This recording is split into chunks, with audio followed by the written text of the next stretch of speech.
This episode is brought to you by MeUndies. While MeUndies can't totally help your love life this Valentine's Day, they can offer you insanely comfy undies and loungewear to buy or gift. MeUndies has so many awesome Valentine's Day prints and styles. Plus, you can match with your partner, friends, or even your pets. This Valentine's Day, give the gift that'll keep them thinking of you and score huge site-wide savings at MeUndies.com/Spotify. That's MeUndies.com/Spotify. MeUndies. Comfort from the outside in.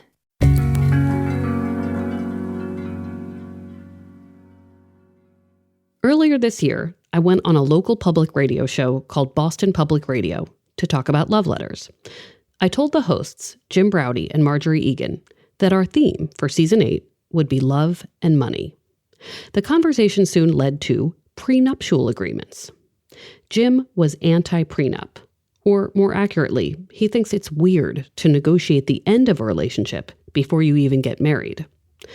Marjorie was like, hold on, no, prenups are smart. They are not some big admission that a relationship is likely to fail.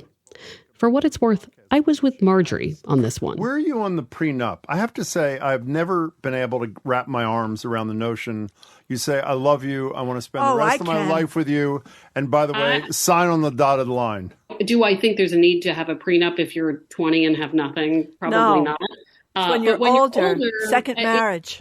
It makes a lot of sense. And you're not just doing it because you're saying, oh, well, I'm betting on this failing, which is, I think, the mindset that a lot of people have. It's more like I'm protecting another generation of people. I am doing this so that we don't have to talk about it, so that we actually have a plan for the marriage as much as a divorce, you know. So I know it can seem unrealistic. After that on-air debate, I did a call out to listeners and readers of my column. I asked them to tell me about their prenups, why they had agreed to them, whether they regret them. Maybe they did not get one and wished they had.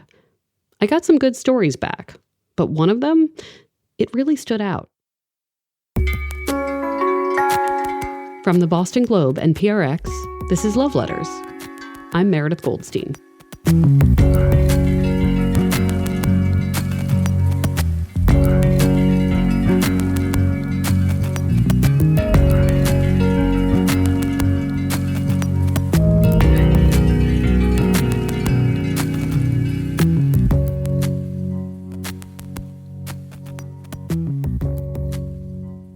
Let me say first, I understand why people feel weird about prenups. I think when I was younger and I watched a lot of movies, I assumed prenups were about one of two things.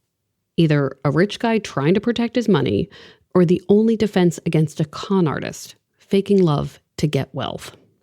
In both scenarios, someone was villainous. But now I think that's a pretty narrow and immature view, because there are all kinds of stories out there about people with prenups who have successful, healthy marriages.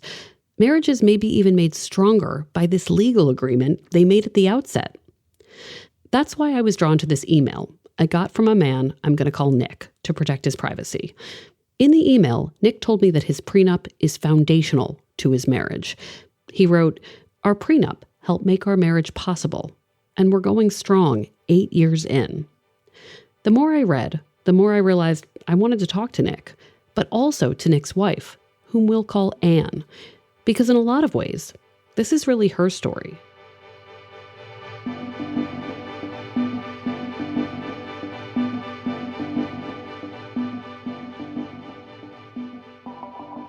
Hi, my name's Anne. I live in the Boston area, and I'm in my early 40s, and I have mostly worked for nonprofit organizations. To fully understand Anne's role in this narrative, you first need to know her backstory.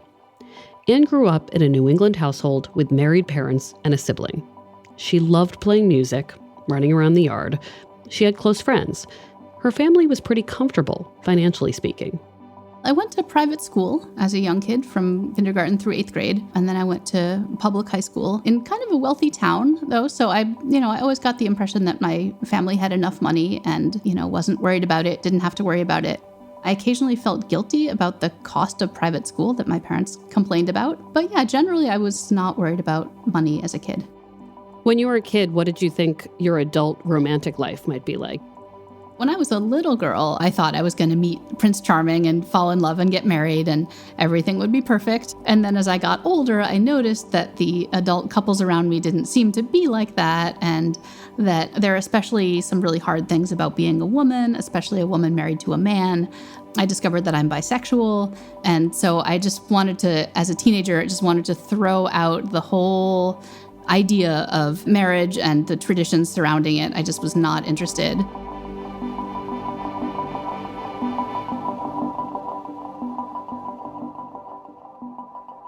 I always had a lot of crushes. That's just part of me. And then in high school, I was in a really terrible relationship that I have now identified as emotionally abusive. I think it pretty seriously warped my expectations for future relationships. I thought that they were all gonna be as horrible and stressful, or that maybe there was something wrong with me and I wouldn't be able to find a healthy one. But I think the main thing was just not really knowing what a healthy relationship would really feel like. Anne has relationships in college. Some are complicated. She says one particular relationship at school really messes with her self-esteem. She dates someone after that and really loves him, but he has a serious mental health problem that's managed until it isn't. When it comes to love, it's like one trauma after another. Finally, Anne meets someone who promises to be better company. I had never really been with anyone who wasn't deeply troubled in some way or just being a jerk. And then after college, I got into a relationship with somebody who was really, really fun. He just had great taste in music, great politics. We had great sense of humor. We had lots of fun together. But that sense of connection obscures some problems, big ones. This guy wants a lot of her time, and he's a mess with money. Eventually, she realizes this is because of drugs. He was homeless for part of our relationship.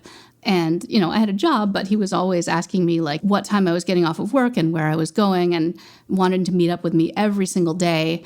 And it just got to be too much. Officially, Anne and this man are a couple for about a year. But he sticks around as a person in Anne's life, sometimes as a friend with benefits, but mostly as a dependent. Anne cares and worries about him. She was in love with him, after all. So she helps him emotionally and financially, even though they're no longer an official couple. She gets herself so enmeshed in his needs that she can't find a way out. Toward the end of it, he started doing a lot of cocaine and was spending a lot of my money on that, or at least his money and some of mine. It was kind of mixed together. It was kind of hard to track. And we'd be in situations where something would happen, like we'd get to the end of the month and he'd say, uh-oh, my rent is due and I don't have enough money and I need to pay the rent. You don't want me to get kicked out of my apartment, do you? I felt like I had to pay for stuff for him because he had spent the money on coke earlier in the month. And, this happened with the electric bill and stuff too. He didn't have his own bank account, so he would pass his money through mine in a later stage of the relationship.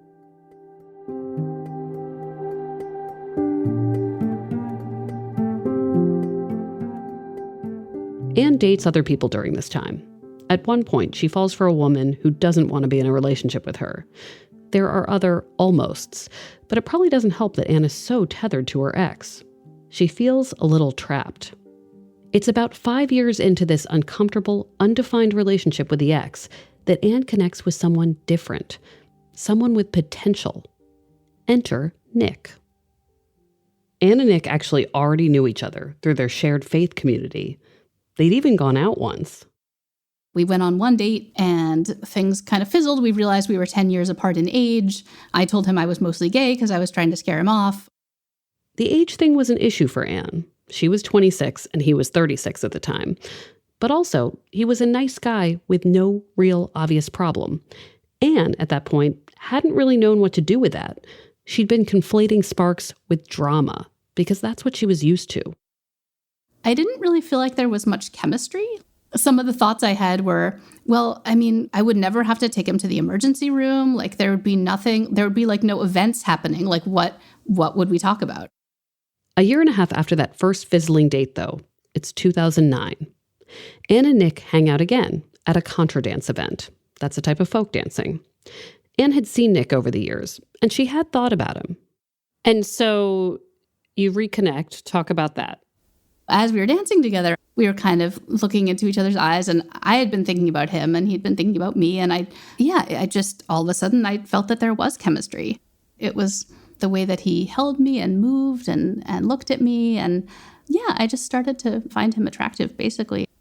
And then there was a waltz. And so we waltzed together, and then we just walked off into the night and kissed each other under a tree. And that was the beginning. So that's very sweet. Yeah. So how did it proceed from there? Well, from there, I was still scared that this was not going to work out, that I was not going to fall in love with him, because I felt like I could only be in love with someone who was troubled or in need or where there was more drama happening. But I went to visit him. He lived about an hour and a half away from me. So we didn't see each other a lot. We didn't see each other by accident. We just started visiting.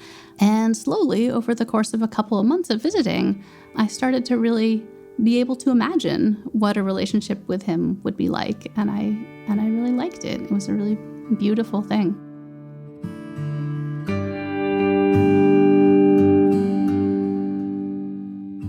Nick is great company. He works in education. He wants to go to grad school. They have shared values, a very similar outlook on life. They're dating at a really comfortable pace, and it's going well. But Anne is still tied to this other guy. I was definitely still entangled with my ex-boyfriend at the time financially. I was definitely at least still paying his phone bill. After a few months with Nick, Anne decides, I need this ex off my bills, out of my life. I remember this one phone call with my ex, which was shortly after Nick and I had gotten together. And I think I just had a little bit more confidence in myself and my kind of prospects for future relationships or future happiness. And I also had PMS and was pissed off and did not really want to talk to him. So he called me and said, hey, what are you doing this afternoon? What are you doing this evening? What are you doing after that? Hey, do you think I could come over? And I just got sick of it. I mean, I was already sick of it, but I finally said something like, I am so sick of this. I just don't want to do this anymore.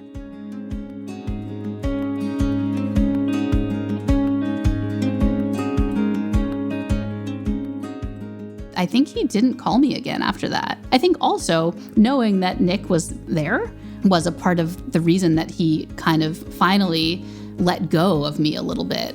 I felt like he was hanging on to me so tight. I remember after the first time I visited Nick, I was telling my ex about it. And Nick lived in a rural area at the time. And I told him about, oh yeah, we went on this walk and we patted some sheep. And my ex said, he has sheep? Oh man, I'm never going to be able to compete with this guy.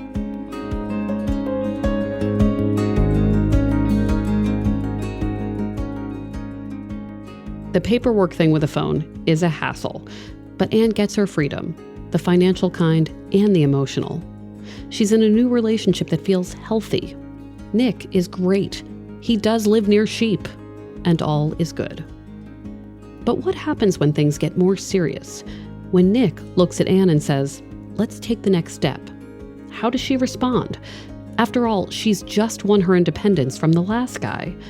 And what does Nick think of the fact that up until pretty recently, Anne kept her ex on her phone bill? Their story continues after a short break.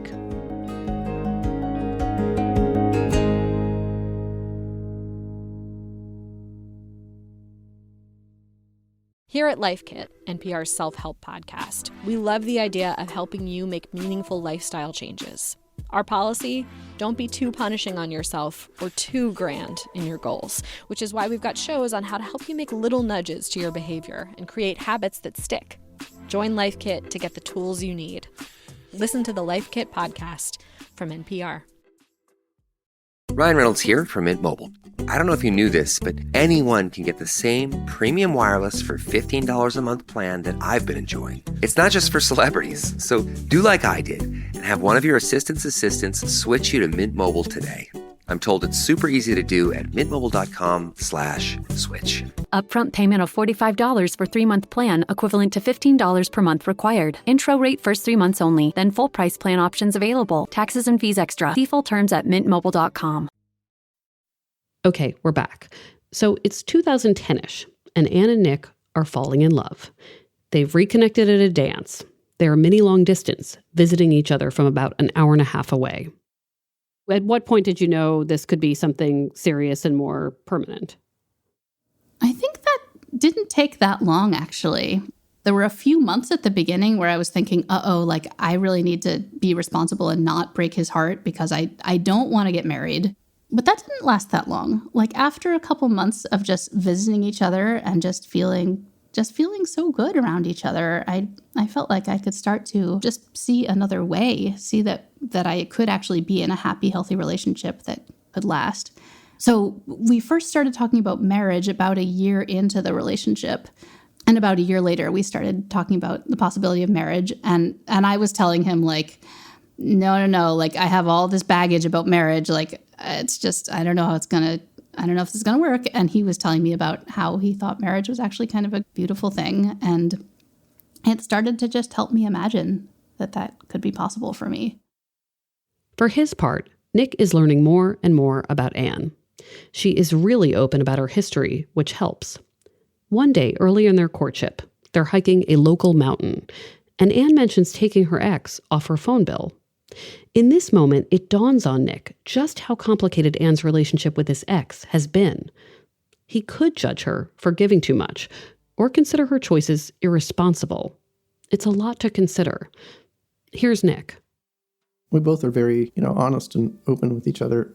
On these visits during this period when we were dating in a long-distance relationship, we would give each other regular updates about how our lives were going. And yes, so this one day we went on this hike and she was telling me she framed it as a milestone. Like, I've decided I'm going to get this guy off my phone account.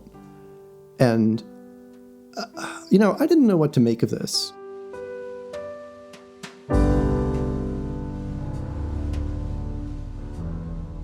My personal style is to listen and to be non-judgmental. And as I learned more about her, definitely there were times when I was like, oh, that's interesting. But I'm just not the kind who would say, like, what? You did what? Oh, I'm not going to talk to you anymore.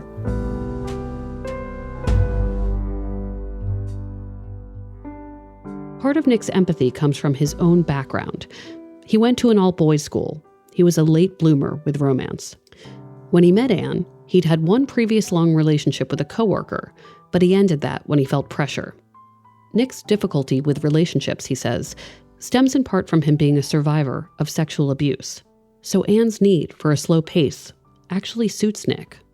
I was being patient and showing up for her, but she was definitely showing up for me too. I was anxious. And the thing is that, she was anxious too. And we took it really slowly, and I think it was crucial. We lived about an hour away from each other, a little more. And so some of my friends were like, oh, a long distance relationship, that's not going to work. But it actually worked better, I think, than the relationship I had with my coworker. Because when I got too worried, then the next day I would have this time to calm down and kind of think it through. On my days off from work, I would go down to the city and visit her. And then once during the work week, we would have a phone call. And they were wonderful phone calls because we would just sit there on the phone together. They develop a schedule: visiting, calling, sleepovers. Then, about a year and a half into the relationship, it's New Year's Eve. Anne is visiting Nick. We went for this beautiful walk under the stars on New Year's Eve, and he asked me to marry him, and it was beautiful. And I told him I absolutely wanted to live together first. There was no way that I could choose to get married without having lived together. And he told me that he was a little crestfallen about that, but there was just no way that I could say yes to that, given my life experiences and, what was going on inside of me. So we decided to move in together. And we set our move-in date for the end of August, and I freaked out for the next 8 months, went into therapy because I was so scared. What scared you specifically? Just that things would suddenly go bad. I mean, I was worried about that, from the very beginning of the relationship with Nick. I was always worried, watching for things to go bad.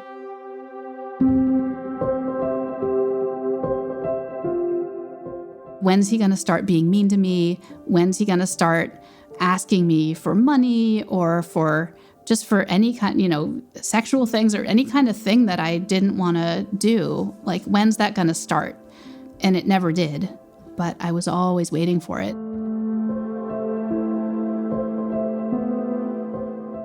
They decide to make the move when Nick will be moving anyway, into graduate student housing. A couple of nights before we moved in together, I had a dream that I was driving a U-Haul truck and the brakes didn't work. So that kind of sums up how I felt about the whole thing.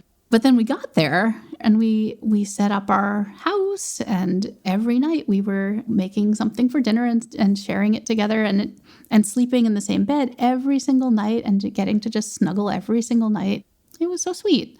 And there was still a part of me that was a little scared for a while. But the actual experience of what it was actually like to live together was so different from what I had feared. Another thing that helps ease the stress for Anne is her experience with a bank account. Basically, the graduate housing they moved into required the couples be married or have a shared bank account. So because they're not married, she has to do another big scary thing: enter into a financial relationship with a romantic partner. She and Nick open a joint account and put $100 in just to keep it active. A week or so after they open the account, Anne takes a look to see what's in it, and she can hardly believe it. The $100 they deposited together is still there. Nick has not secretly withdrawn it and spent it. It's just $100, but to Anne, this is a big deal. It's a major exhale moment.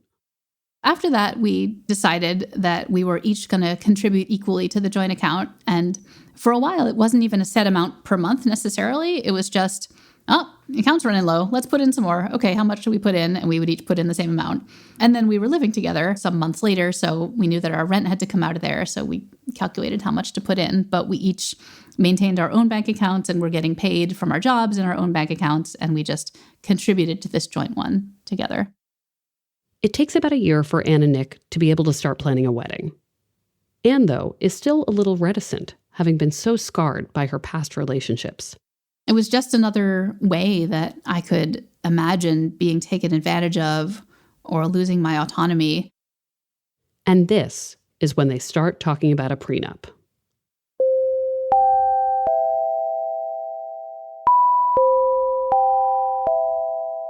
It wasn't at all that we were thinking of getting divorced. I think that's what people think when they hear prenup. They think, oh, you're just getting married, but you're a little worried that you might split up, but you want to have that in place in case you split up. And for us, it was like, no, we've been friends for 5 years. We dated for 2 years. We lived together for 3 years.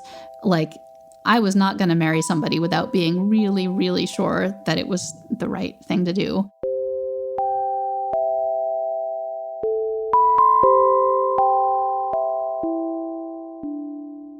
So Anne and Nick speak to a lawyer friend about how to put their agreement together. The lawyer makes it seem simple and like it can be catered to them. I realized that it helped me just feel more comfortable, feel like whatever I have is still mine and I can choose to share it. Sharing it is something that I choose to do, not something that just automatically happens to everything. In broad strokes, how does this agreement protect you? Would you be entitled to what you brought? Does it just sort of, in however vague, what is the general vibe of the agreement?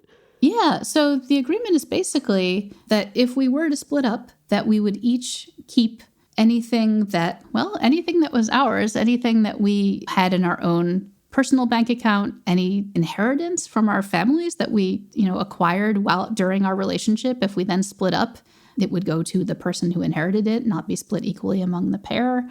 Anything that we had that we owned jointly would be split up. Anne and Nick get married in 2014. 4 years later, they have their first child. Over time, their joint bank account grows. To this day, almost 9 years into the marriage, they maintain multiple accounts. One is for their shared expenses. Then they have their own accounts for themselves. They have never had to revisit that agreement, but they know it's there. It seems to me that this was the most romantic thing, or one of the most romantic things he could give you, was making you feel safe in the relationship. And I wondered if you might speak to that, just sort of the gift he gave you by being cool with this kind of thing and getting it. Right. That's exactly true. That his respect for my individuality and my being able to maintain my independence and my own feeling of safety and comfort and his understanding of my past experience, I think all of that was there in his agreeing to do a prenuptial agreement. I think it really helped me feel safe in the relationship, like so many other things that happened all along the way. So many things that weren't the same as some relationships that I've had in the past that really helped me feel safer and happier.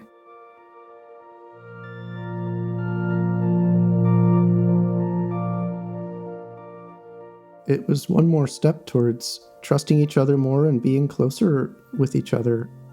I wanted Anne to be as empowered as she could be, you know? It's sort of like, I don't want to say it for myself, but it's true for me too. I wanted each of us having kind of like our area of a solid base can give us each more confidence as we come together.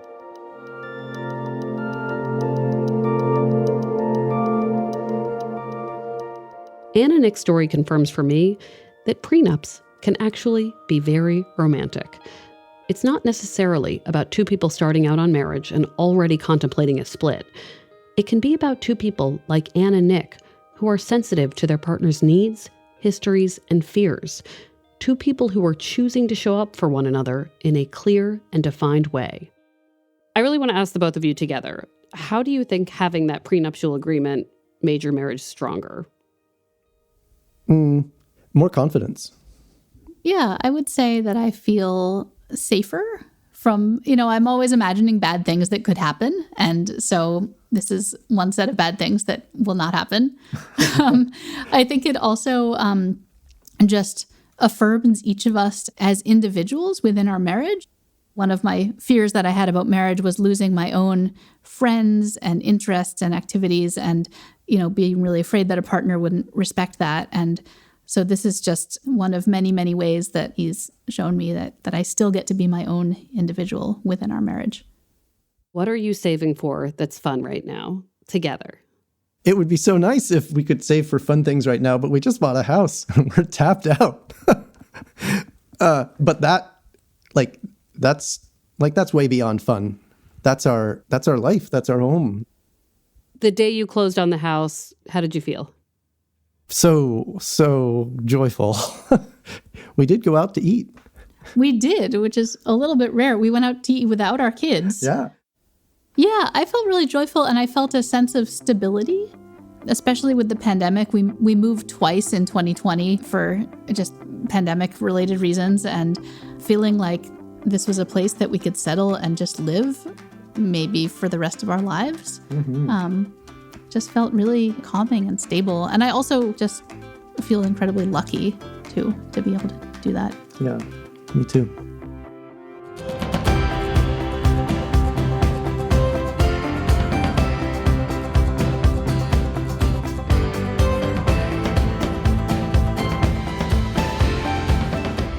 Love Letters is a production of the Boston Globe and PRX. Today's episode was produced by Jesse Remedios and Scott Hellman. Anne and Nick's interviews were recorded by Adeline Sear. Ned Porter does our audio mixing, sound design, and mastering. Devin Smith and Maddie Mortel do our audience engagement. Love Letters illustrations by Ali Riza. Our marketing coordinator is Maggie Taylor. Special thanks to Linda Henry. Our music is from APM. Love Letters is an advice column. Send your questions and problems to loveletters@boston.com. If you like the show, please follow us on Apple Podcasts. We're online at loveletters.show. Will you tell me about the sheep, and were they really yours? Well, they weren't actually my sheep, no, but they lived next to my house. It's really a good thing to have on a date. Unless you're on a date with me with my allergies. But anyway, I'm Meredith Goldstein. Thanks for listening.